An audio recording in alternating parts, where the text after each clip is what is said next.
Chapter 6. Trade. Protection implies prevention. To protect is to preserve or defend. What is it that protection by tariff prevents? It is trade. To speak more exactly, it is that part of trade which consists in bringing in from other countries commodities that might be produced at home. But trade, from which protection essays to preserve and defend us, is not, like flood, earthquake, or tornado, something that comes without human agency. Trade implies human action. There can be no need of preserving from or defending against trade unless there are men who want to trade and try to trade. Who, then, are the men against whose efforts to trade protection preserves and defends us? If I had been asked this question before I had come to think over the matter for myself, I should have said that the men against whom protection defends us are foreign producers who wish to sell their goods in our home markets. This is the assumption that runs through all protectionist arguments, the assumption that foreigners are constantly trying to force their products upon us, and that a protective tariff is a means for defending ourselves against what they want to do. Yet a moment's thought will show that no effort of foreigners to sell us their products could of itself make a tariff necessary. For the desire of one party, however strong it may be, cannot of itself bring about trade. To every trade there must be two parties who mutually desire to trade, and whose actions are reciprocal. No one can buy unless he can find someone willing to sell, and no one can sell unless there is some other one willing to buy. If Americans did not want to buy foreign goods could not be sold here, even if there were no tariff. The efficient cause of the trade which our tariff aims to prevent is the desire of Americans to buy foreign goods, not the desire of foreign producers to sell them. Thus, protection really prevents what the protected themselves want to do. It is not from foreigners that protection preserves and defends us, it is from ourselves. Trade is not invasion. It does not involve aggression on one side and resistance on the other, but mutual consent and gratification. There cannot be a trade unless the parties to it agree, any more than there can be a quarrel unless the parties to it differ. England, we say, forced trade with the outside world upon China, and the United States upon Japan.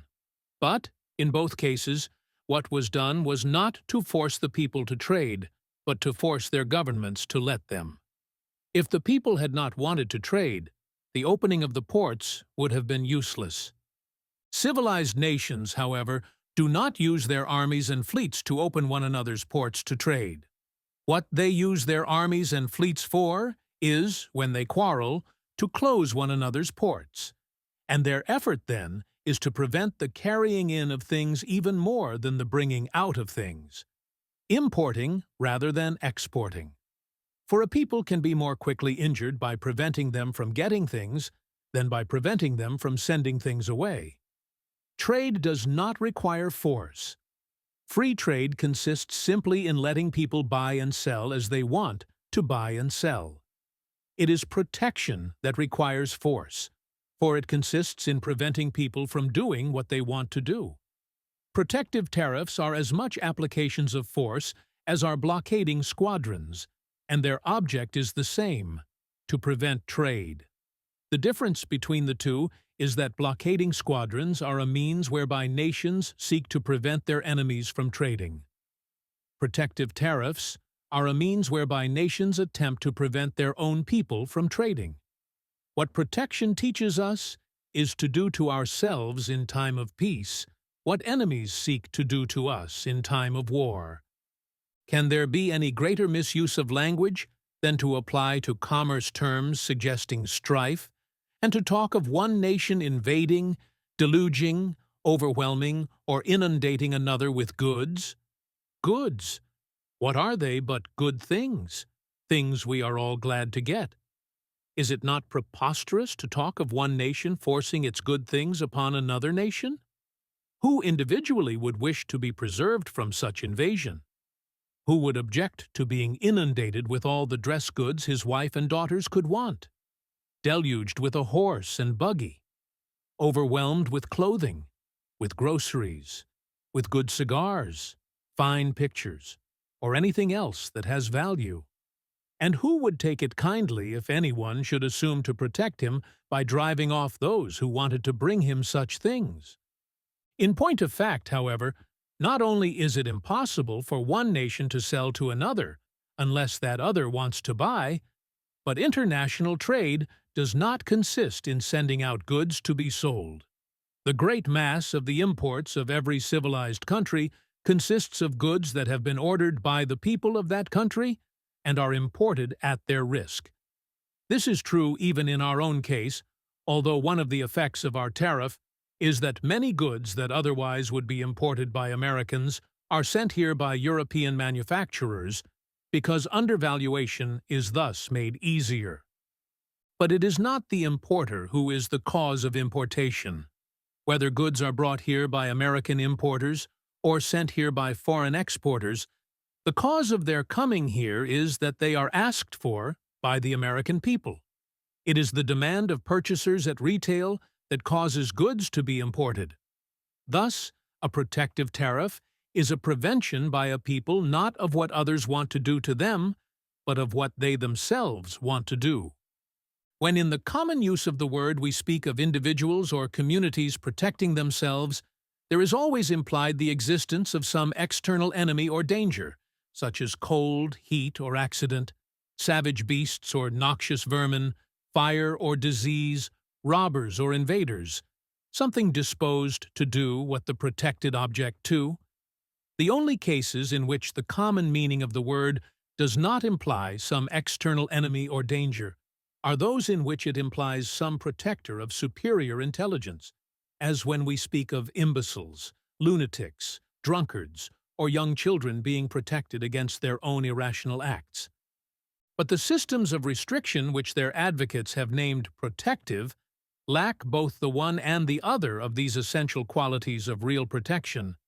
What they defend a people against is not external enemies or dangers, but what that people themselves want to do.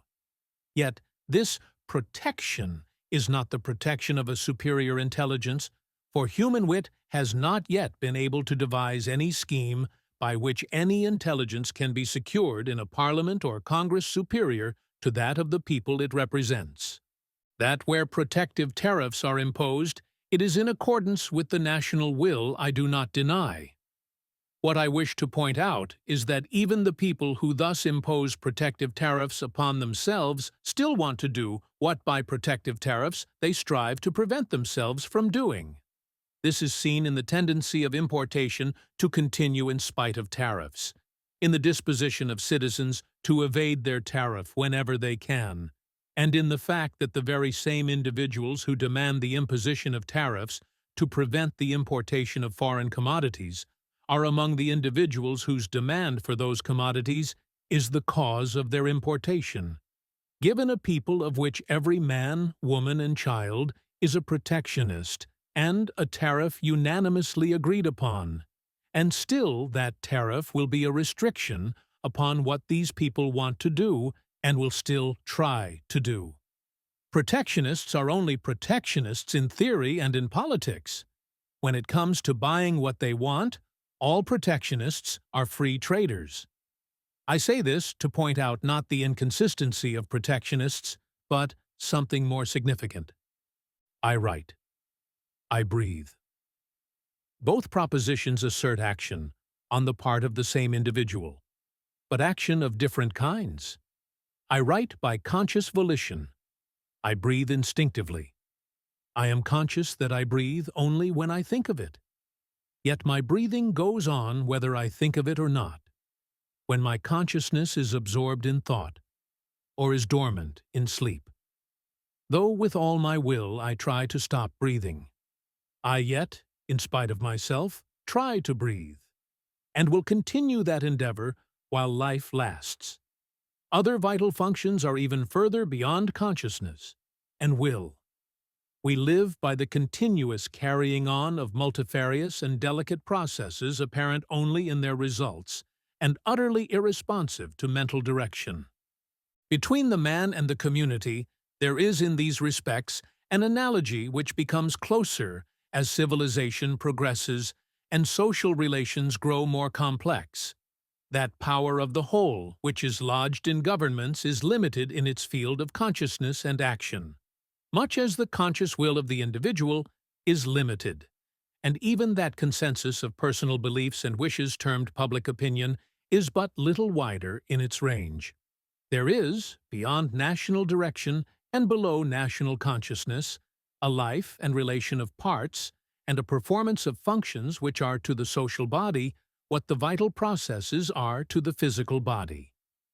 What would happen to the individual if all the functions of the body were placed under the control of the consciousness, and a man could forget to breathe, or miscalculate the amount of gastric juice needed by his stomach, or blunder as to what his kidneys should take from the blood, is what would happen to a nation in which all individual activities were directed by government. And though a people collectively may institute a tariff to prevent trade, their individual wants and desires will still force them to try to trade. Just as when a man ties a ligature round his arm, his blood will still try to circulate. For the effort of each to satisfy his desires with the least exertion, which is the motive of trade, is as instinctive and persistent as are the instigations which the vital organs of the body obey. It is not the importer and the exporter who are the cause of trade, but the daily and hourly demands of those who never think of importing or exporting, and to whom trade carries that which they demand, just as the blood carries to each fiber of the body that for which it calls. It is as natural for men to trade as it is for blood to circulate. Man is by nature a trading animal, impelled to trade by persistent desires, placed in a world where everything shows that he was intended to trade, and finding in trade the possibility of social advance. Without trade, man would be a savage. Where each family raises its own food, builds its own house, makes its own clothes, and manufactures its own tools, no one can have more than the barest necessaries of life, and every local failure of crops must bring famine. A people living in this way will be independent, but their independence will resemble that of the beasts. They will be poor, ignorant, and all but powerless against the forces of nature and the vicissitudes of the seasons. This social condition, to which the protective theory would logically lead, is the lowest in which man is ever found, the condition from which he has toiled upward. He has progressed only as he has learned to satisfy his wants by exchanging with his fellows, and has freed and extended trade. The difference between naked savages, possessed only of the rudiments of the arts, cowering in ignorance and weakness before the forces of nature, and the wealth, the knowledge, and the power of our highest civilization, is due to the exchange of the independence which is the aim of the protective system, for that interdependence which comes with trade. Men cannot apply themselves to the production of but one of the many things human wants demand, unless they can exchange their products for the products of others. And thus it is only as the growth of trade permits the division of labor that, beyond the merest rudiments, skill can be developed, knowledge acquired, and invention made. And that productive power can so gain upon the requirements for maintaining life that leisure becomes possible, and capital can be accumulated. If to prevent trade were to stimulate industry and promote prosperity, then the localities where he was most isolated would show the first advances of man. The natural protection to home industry afforded by rugged mountain chains, by burning deserts, or by seas too wide and tempestuous for the frail bark of the early mariner, would have given us the first glimmerings of civilization and shown its most rapid growth. But, in fact, it is where trade could best be carried on that we find wealth first accumulating and civilization beginning. It is on accessible harbors, by navigable rivers and much-traveled highways, that we find cities arising and the arts and sciences developing. And as trade becomes free and extensive, as roads are made and navigation improved, as pirates and robbers are extirpated and treaties of peace put an end to chronic warfare, so does wealth augment and civilization grow.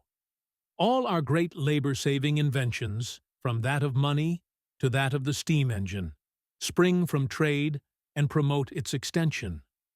Trade has ever been the extinguisher of war, the eradicator of prejudice, the diffuser of knowledge. It is by trade that useful seeds and animals, useful arts and inventions have been carried over the world, and that men in one place have been enabled not only to obtain the products, but to profit by the observations, discoveries, and inventions of men in other places.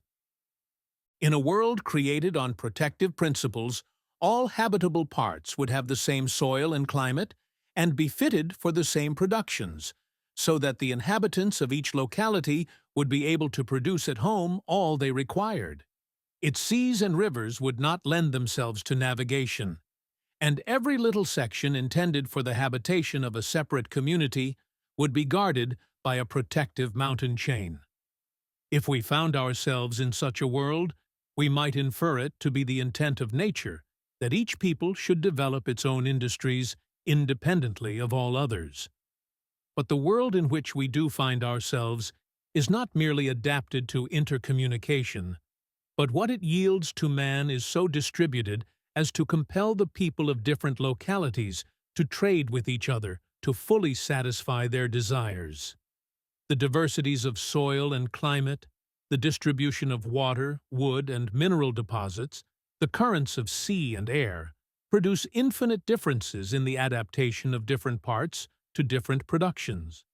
It is not merely that one zone yields sugar and coffee, the banana and the pineapple, and another wheat and barley, the apple and the potato. That one supplies furs and another cotton. That here are hillsides adapted to pasture, and their valleys fitted for the plow. Here granite and there clay. In one place iron and coal, and in another copper and lead.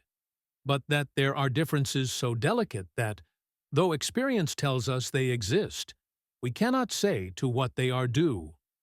Wine of a certain quality is produced in one place, which cuttings from the same vines will not yield in another place, though soil and climate seem alike. Some localities, without assignable reason, become renowned for productions of one kind and some for productions of another kind. And experience often shows that plants thrive differently in different parts of the same field. These endless diversities in the adaptation of different parts of the Earth's surface to the production of the different things required by man show that nature has not intended man to depend for the supply of his wants upon his own production, but to exchange with his fellows, just as the placing of the meat before one guest at table, the vegetables before another, and the bread before another, shows the intent of the host that they should help one another. Other natural facts have similar bearing. It has long been known that to obtain the best crops, the farmer should not sow with seed grown in his own fields, but with seed brought from afar. The strain of domestic animals seems always improved by imported stock, even poultry breeders finding it best to sell the male birds they raise and supply their places with cocks brought from a distance. Whether or not the same law holds true with regard to the physical part of man, it is certain that the admixture of peoples produces stimulating mental effects. Prejudices are worn down, wits are sharpened, language enriched, habits and customs brought to the test of comparison, and new ideas enkindled. The most progressive peoples, if not always of mixed blood, have always been the peoples who came most in contact with and learned most from others. Homekeeping youths have ever homely wits, is true of nations. And, further than this, it is characteristic of all the inventions and discoveries that are so rapidly increasing our power over nature that they require the greater division of labor and extend trade. Thus, every step in advance destroys the independence and increases the interdependence of men. The appointed condition of human progress is evidently that men shall come into closer relations and become more and more dependent upon each other. Thus, the restrictions which protectionism urges us to impose upon ourselves are about as well calculated to promote national prosperity as ligatures that would impede the circulation of the blood would be to promote bodily health and comfort. Protection calls upon us to pay officials, to encourage spies and informers, and to provoke fraud and perjury. For what? Why? To preserve ourselves from and protect ourselves against something which offends no moral law, something to which we are instinctively impelled, something without which we could never have emerged from barbarism, and something which physical nature and social laws alike prove to be in conformity with the creative intent. It is true that protectionists do not condemn all trade, and though some of them have wished for an ocean of fire to bar out foreign products, others, more reasonable if less logical, would permit a country to import things it cannot produce. The international trade which they concede to be harmless amounts not to 1/10, and perhaps not to 1/20 of the international trade of the world. And, so far as our own country is concerned, the things we could not obtain at home amount to little more than a few productions of the torrid zone, and even these, if properly protected, might be grown at home by artificial heat to the incidental encouragement of the glass and coal industries. But, so far as the correctness of the theory goes, it does not matter whether the trade which protection would permit, as compared with that it would prevent, be more or less. What protection calls on us to preserve ourselves from and guard ourselves against is trade. And whether trade be between citizens of the same nation or citizens of different nations, and whether we get by at things that we could produce for ourselves or things that we could not produce for ourselves, the object of trade is always the same. If I trade with a Canadian, a Mexican, or an Englishman, it is for the same reason that I trade with an American, that I would rather have the thing he gives me than the thing I give him. Why should I refuse to trade with a foreigner any more than with a fellow citizen, when my object in trading is my advantage, not his? And is it not in the one case, quite as much as in the other, an injury to me that my trade should be prevented? What difference does it make whether it would be possible or impossible for me to make for myself the thing for which I trade? If I did not want the thing I am to get more than the thing I am to give, I would not wish to make the trade. Here is a farmer who proposes to exchange with his neighbor a horse he does not want for a couple of cows he does want. Would it benefit these farmers to prevent this trade on the ground that one might breed his own horses and the other raise his own cows? Yet if one farmer lived on the American and the other lived on the Canadian side of the line, this is just what both the American and Canadian governments would do. And this is called protection. It is only one of the many benefits of trade that it enables people to obtain what the natural conditions of their own localities would not enable them to produce. This is, however, so obvious a benefit that protectionists cannot altogether ignore it. And a favorite doctrine with American protectionists is that trade ought to follow meridians of longitude instead of parallels of latitude, because the great differences of climate, and consequently of natural productions, are between North and South. The most desirable reconstruction of the world on this theory would be its division into countries, consisting of narrow strips running from the equator to the poles, with high tariffs on either side and at the equatorial end, for the polar ice would serve the purpose at the other. But in the meantime, despite this notion that trade ought to be between North and South rather than between East and West, the fact is that the great commerce of the world is and always has been between East and West. And the reason is clear. It is that peoples most alike in habits and needs will call most largely for each other's productions, and that the course of migration and of assimilating influences has been rather between East and West than between North and South. Difference in latitude is but one element of difference in climate, and difference in climate is but one element of the endless diversity in natural productions and capacities. In no one place will nature yield to labor all that man finds useful. Adaptation to one class of products involves non-adaptation to others. Trade, by permitting us to obtain each of the things we need from the locality best fitted for its production, enables us to utilize the highest powers of nature in the production of them all, and thus to increase enormously the sum of various things which a given quantity of labor expended in any locality can secure. But, what is even more important, trade also enables us to utilize the highest powers of the human factor in production. All men cannot do all things equally well. There are differences in physical and mental powers which give different degrees of aptitude for different parts of the work of supplying human needs. And far more important still are the differences that arise from the development of special skill. By devoting himself to one branch of production, a man can acquire skill which enables him, with the same labor, to produce enormously more than one who has not made that branch his specialty. 20 boys may have equal aptitude for any one of 20 trades, but if every boy tries to learn the 20 trades, none of them can become good workmen in any.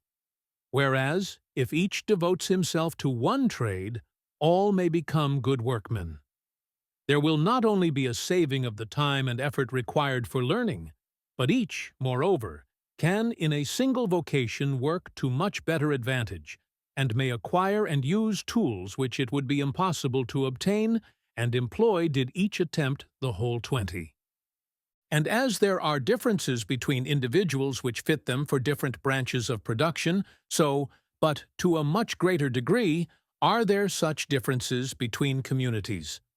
Not to speak again of the differences due to situation and natural facilities, some things can be produced with greater relative advantage where population is sparse, others where it is dense, and differences in industrial development, in habits, customs, and related occupations produce differences in relative adaptation.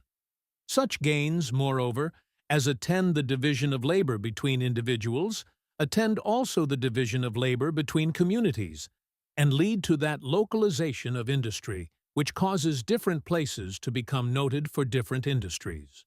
Wherever the production of some special thing becomes the leading industry, skill is more easily acquired, and is carried to a higher pitch. Supplies are most readily procured. Auxiliary and correlative occupations grow up, and a larger scale of production leads to the employment of more efficient methods. Thus, in the natural development of society, trade brings about differentiations of industry between communities as between individuals, and with similar benefits. Men of different nations trade with each other for the same reason that men of the same nation do, because they find it profitable, because they thus obtain what they want with less labor than they otherwise could. Goods will not be imported into any country unless they can be obtained more easily by producing something else and exchanging it for them than by producing them directly. And hence, to restrict importations must be to lessen productive power and reduce the fund from which all revenues are drawn. Anyone can see what would be the result of forbidding each individual to obtain from another any commodity or service which he himself was naturally fitted to produce or perform. Such a regulation, were any government mad enough to adopt it and powerful enough to maintain it, would paralyze the forces that make civilization possible, and soon convert the most populous and wealthy country into a howling wilderness. The restrictions which protection would impose upon foreign trade differ only in degree, not in kind, from such restrictions as these. They would not reduce a nation to barbarism because they do not affect all trade, and rather hamper than prohibit the trade they do affect. But they must prevent the people that adopt them from obtaining the abundance they might otherwise enjoy. If the end of labor be, not the expenditure of effort, but the securing of results. Then whether any particular thing ought to be obtained in a country by home production or by importation depends solely upon which mode of obtaining it will give the largest result to the least labor. This is a question involving such complex considerations that what any country ought to obtain in this way or in that cannot be settled by any Congress or Parliament. It can safely be left only to those sure instincts which are to society what the vital instincts are to the body, and which always impel men to take the easiest way open to them to reach their ends. When not caused by artificial obstacles, any tendency in trade to take a certain course is proof that it ought to take that course, and restrictions are harmful because they restrict, and in proportion as they restrict. To assert that the way for men to become healthy and strong is for them to force into their stomachs what nature tries to reject, to regulate the play of their lungs by bandages, or to control the circulation of their blood by ligatures, would be not a whit more absurd than to assert that the way for nations to become rich is for them to restrict the natural tendency to trade.